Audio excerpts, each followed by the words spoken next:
Halo teman-teman semua dan para pemirsa dimanapun berada, selamat berjumpa kembali dengan saya Salim Manada Burana.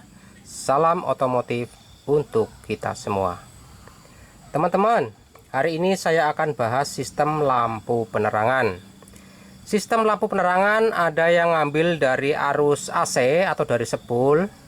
Ada sistem lampu penerangan yang ngambil dari kontak on atau dari baterai sumber arusnya yang disebut sistem DC. Di video ini saya akan bahas sistem lampu penerangan yang ngambil dari spool atau dari sistem AC. Untuk yang sistem ngambil dari baterai atau dari kontak on, saya bahas di video yang berikutnya. Bagi teman-teman yang merasa belum memahami sistem ini, silakan simak video ini sampai selesai. Melalui video inilah saya akan berbagi pengalaman bagaimana sistem lampu penerangan bekerja. Tahap yang pertama saya gambar jalur-jalurnya, kemudian saya jelaskan secara teori bagaimana cara kerjanya.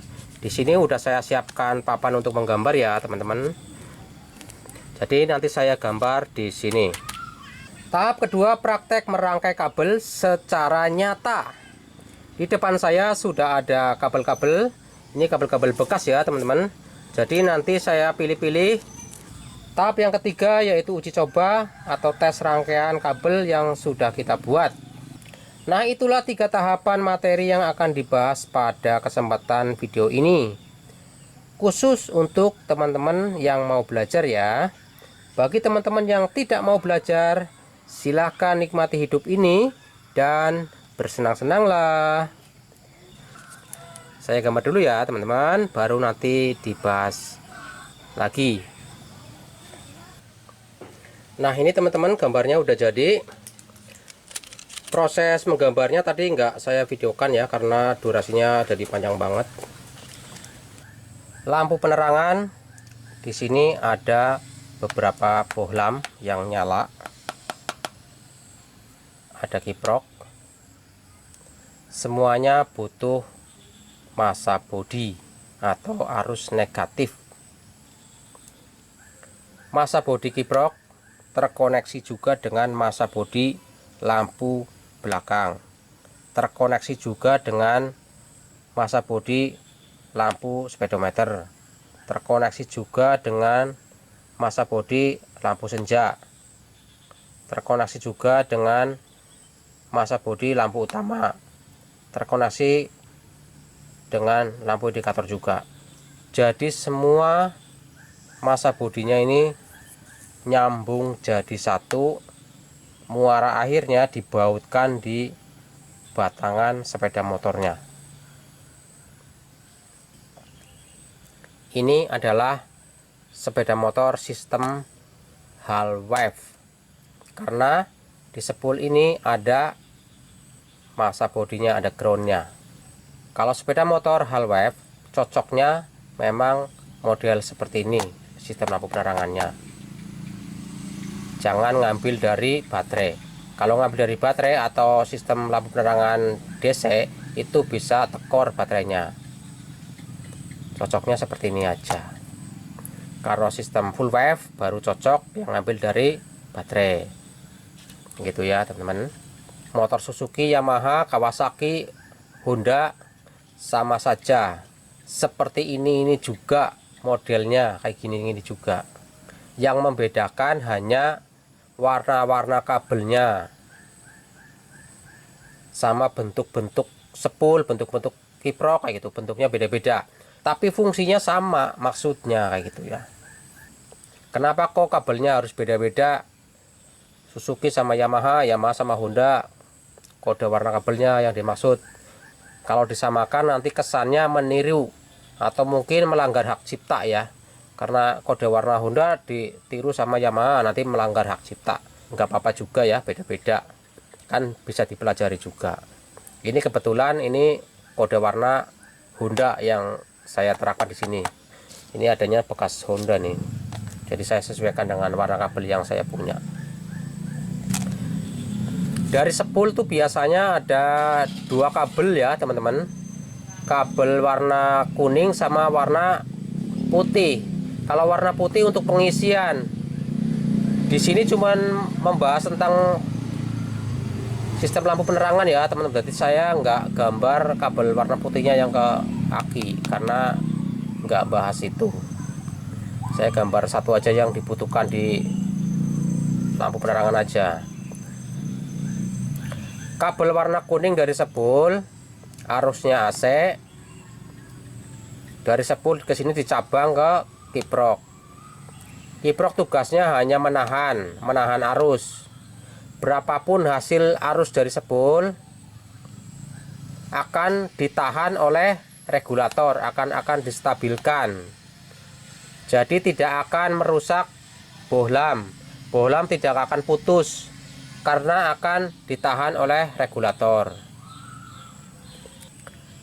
Kabel dari spool tadi yang warna kuning udah ditahan oleh regulator.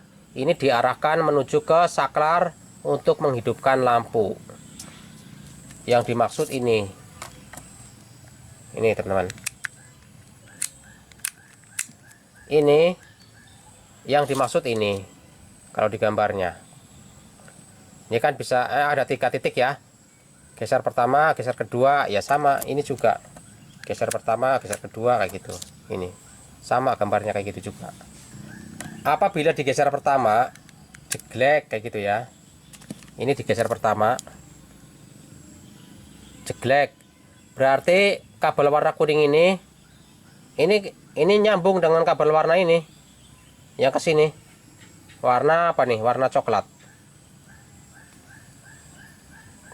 Apa yang terjadi kalau kabel kuning ini udah tersambung dengan kabel warna coklat? Itu kabel ini yang ke bawah. Ya pastinya lampu belakang akan hidup. Lampu untuk menerangi area speedometer hidup. Lampu senja hidup. Kalau lampu utama Mas hidup apa belum? Ya belum. Kan tidak ada jalurnya ke sini, ya. Ini kan jalur ini kan masa bodi. Ya, ini masa bodi kan. Jadi belum terkoneksi arus ini. Setelah digeser kedua kalinya, sekali lagi, nah kayak gitu. Nah ini digeser, jeglek.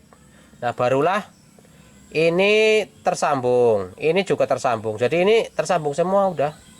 Ini tadi udah nyala ya. Ini juga nyala lampu depan.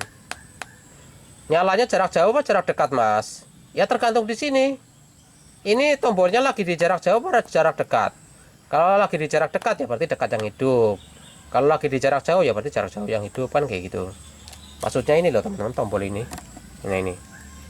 Nih, jarak jauh, jarak dekat, nih jarak jauh. Jarak dekat, jarak jauh kayak gitu. Ini tombol ini maksudnya kalau di gambarnya ini. Ini. Kayak gitu. Kalau jarak jauhnya yang hidup ya pasti lampu indikator ini ikut hidup ya kalau jarak jauh. Kalau jarak dekat ya ini mati gitu. Yang hidup ya jarak dekat. Ini kabel lampu jarak dekatnya warna putih. Jarak jauhnya warna biru. Kalau ini masa bodinya warna hijau ya teman-teman kalau Honda. Ini masa bodi nih semuanya warna hijau. Kalau yang ini nih tadi ini warna coklat. Kalau yang dari saklar ini ke tombol jarak dekat, ini kan cuman pendek aja ya teman-teman di dalam sini. Jadi cuman untuk nyambung dari sini ke sini di dalam sana cuman pendek. Jadi dikasih warna, ada yang biru liris putih, ada yang coklat liris putih gitu ya. Jadi ya biasanya kayak gitu warnanya kalau Honda. Kalau nggak coklat liris putih, biru liris putih. Karena cuman pendek banget ya teman-teman. Cuman di dalam sana kok cuman nyambungkan dari sini ke sini doang. Nah kan dari sini ke sini, dari sini ke sini, dari sini ke sini, kan dekat kayak gitu. Nah seperti itu teman-teman penjelasannya mengenai gambar ini secara teori kayak gitu.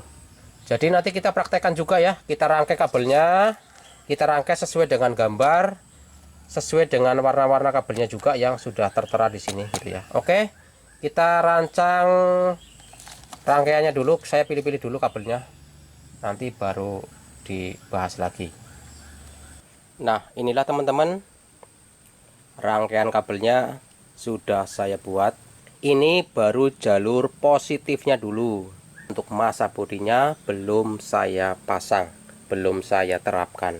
Ini sudah saya siapkan kabelnya ya. Di sini udah saya cabang-cabang nih banyak. Jadi tinggal memasangnya saja nanti di sana ya. Ini baru jalur arusnya atau jalur positifnya. Ini karena sudah ada masa bodinya ya digambar, jadi kelihatan banyak. Kalau itu kan belum ada. Jadi nanti saya pasang baru nanti kira-kira sama kayak gini.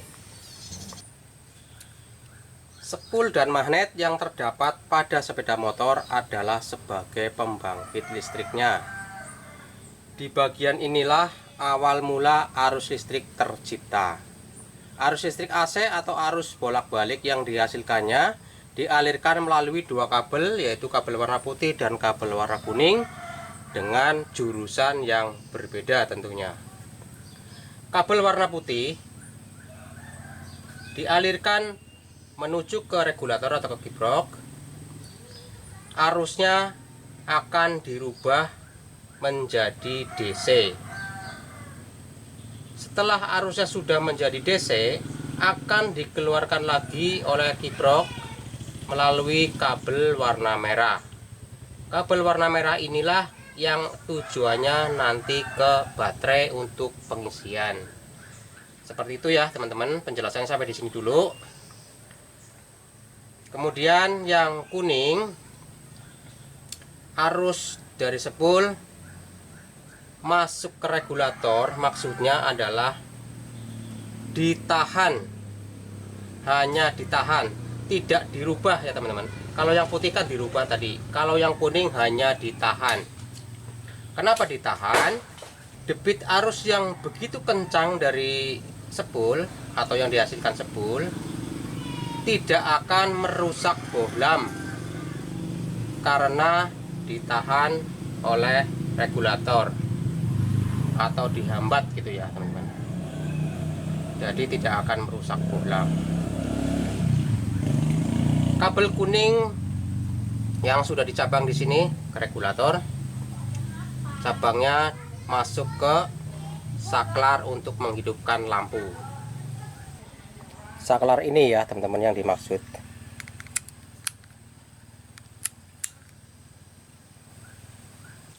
Ketika saklar ini digeser sekali, jeglek, maka kabel kuning ini akan bertemu dengan kabel ini bercoklat.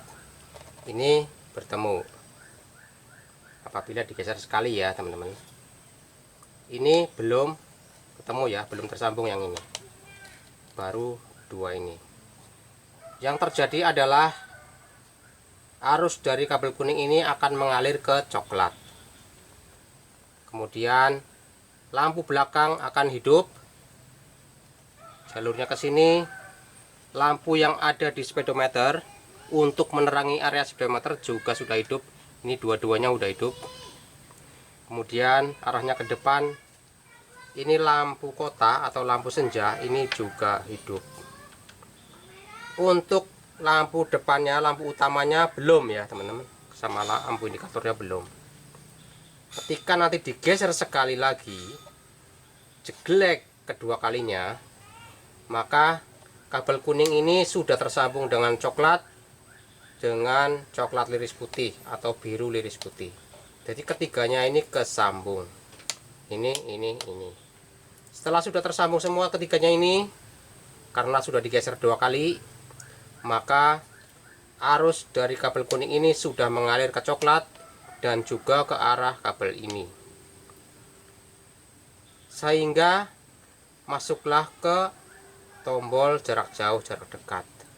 Arus sudah masuk ke sini, lampu utamanya sudah hidup pastinya ya teman-teman. Tergantung di sini posisinya lagi di jarak jauh atau jarak dekat. Kalau jarak dekat ya berarti jarak dekat yang hidup. Sedangkan kalau jarak jauh, pastinya jarak jauh yang hidup. Kalau jarak jauh yang hidup, pastinya lampu indikator ini yang ada di speedometer gitu ya teman-teman. Ini ya teman-teman.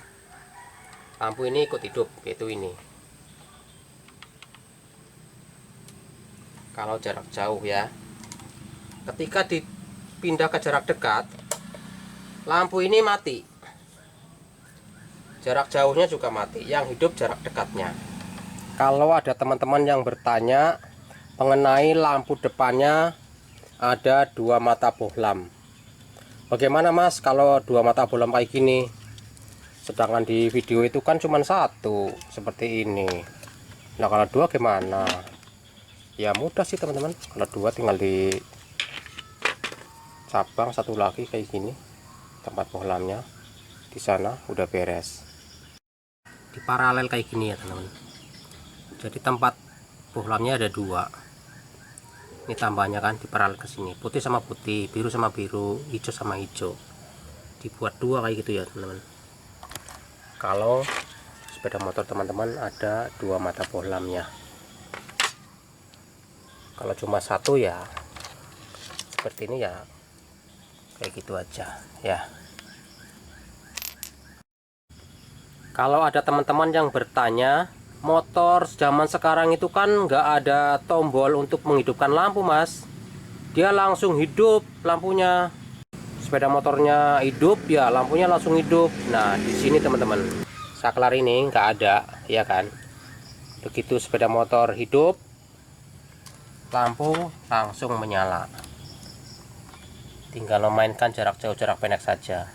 Artinya tidak ada ini kan, ya udah, berarti ini disambung kayak gitu ya. Disambung, ini disambung langsung semuanya, tidak menggunakan yang namanya tombol saklar ini. Berarti ini disambung, cuma sesimpel itu teman-teman. Kalau motor-motor zaman sekarang memang tidak ada ini teman-teman, ini langsung disambung semua, jadi nggak ada tombol saklar untuk menghidupkan lampu. Begitu mesin hidup ya lampu langsung menyala. Seperti itu teman-teman. Nah seumpamanya teman-teman ada yang bertanya lagi, Mas, motor saya motor sport loh Mas, ada tombol dimnya Mas, tombol lampu tembak jarak jauh, begitu ditekan lampu jarak jauh akan hidup. Biasanya itu kan dipakai untuk kode Mas. Nah di sini kan nggak ada, bagaimana dong Mas? Nah di sini teman-teman, tempatnya di sini. Memang di sini nggak digambar ya teman-teman, jadi kita buat di sini. Ini kabel kuning dari sepul cabang kiprok ya. Pokoknya dari situ ngambilnya. Ini dari kabel warna biru jarak jauh. Nah disinilah tempatnya untuk tombol lampu tembaknya di sini. Tombol yang mana ya Mas? Ya ini teman-teman tombolnya. Tombol lampu tembak yang dimaksud.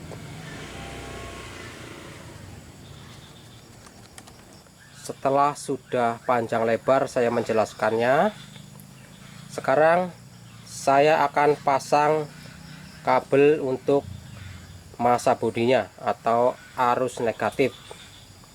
Setelah sudah saya pasang, nanti saya aliri arus. Seperti apa nyalanya, sudah sesuaikah? Pastinya jawabannya setelah ini sudah terpasang. Kabel massa bodi sudah selesai saya pasang atau saya terapkan. Kabel massa bodi kiprok terkoneksi ke lampu belakang, ke depan terkoneksi ke lampu utama, kemudian terkoneksi ke lampu untuk menerangi area speedometer. Ini ada 2, terkoneksi juga ke lampu indikator lampu jarak jauh, terkoneksi juga ke lampu kota atau lampu senja. Jadi semua sudah tersambung jadi satu. Ujung terakhirnya dibautkan ke rangka sepeda motornya. Jadi kita ambilkan dari sepul sepeda motor ini. Nanti sepeda motornya saya hidupin agar arusnya bisa mengalir ke sini. Massa bodi sudah, kabel arus kuningnya juga sudah. Tinggal kita tes.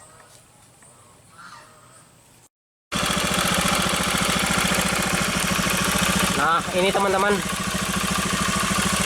mesinnya sudah saya hidupin. Artinya arus dari kabel kuning atau dari spool sepeda motor ini sudah mengalir ke kabel ini, sudah mengalir. Nah, di sini kenapa belum menyala? Dikarenakan saklarnya belum saya mainkan, belum saya geser-geser ya.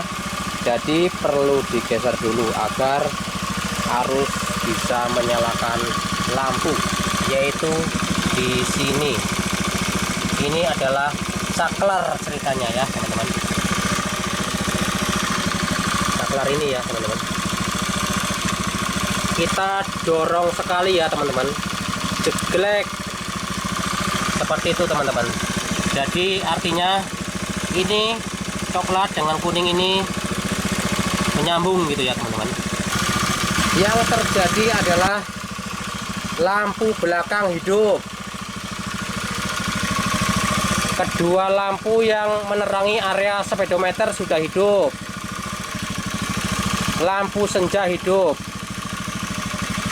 Loh mas, kenapa lampu depan belum nyala mas, belum hidup? Ya tunggu dulu, kita geser kedua kalinya nih, ceritanya kayak gitu. Jeglek sekali lagi. Artinya ini disambung ya teman-teman. Lampu belakang sudah hidup. Lampu yang menerangi area speedometer keduanya ini sudah hidup.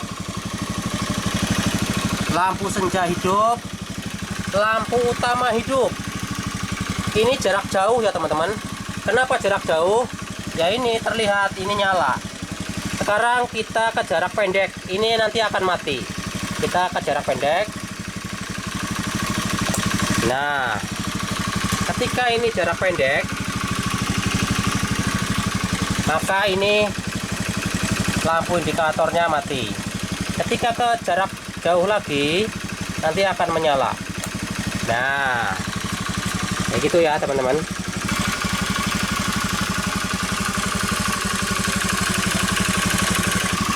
Nah, seperti itulah teman-teman cara kerjanya. Tapi di sini saya nggak bisa geber ya teman-teman, nggak bisa digeber karena ini matic. Nanti kalau digeber ini bisa jalan gitu ya, karena ini standar tengahnya nggak ada. Jadi sekarang mau saya ganti ya teman-teman. Mau saya ganti dengan sepeda motor ini teman-teman. Mau saya ganti dengan sepeda motor ini agar nanti saya bisa tarik-tarik gas sekencang mungkin. Bisa tarik gas sekencang mungkin. Akan saya lihat di sini apakah lampunya akan putus atau tidak, kan kayak gitu ya.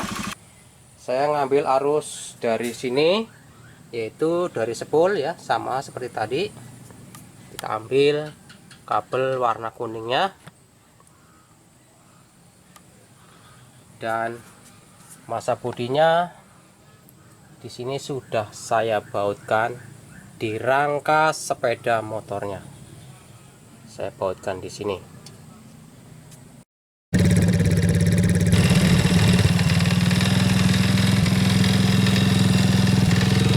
Lampu belakang hidup,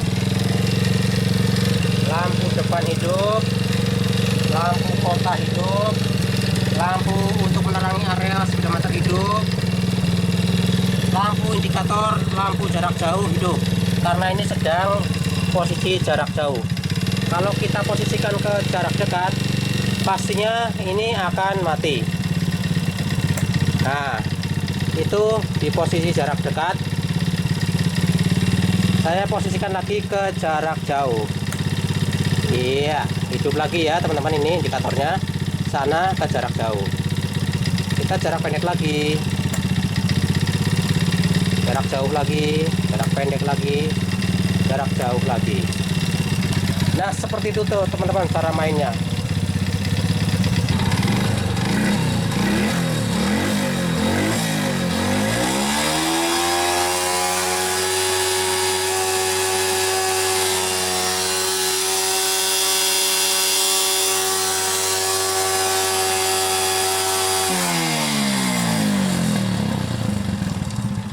Lampu baik-baik saja, tidak putus ya teman-teman.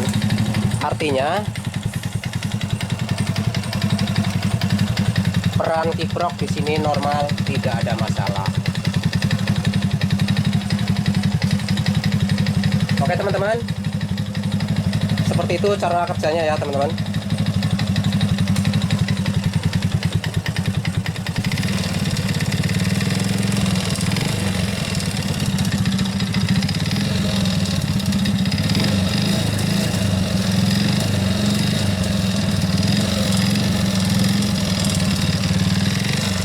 Oke, saya matikan.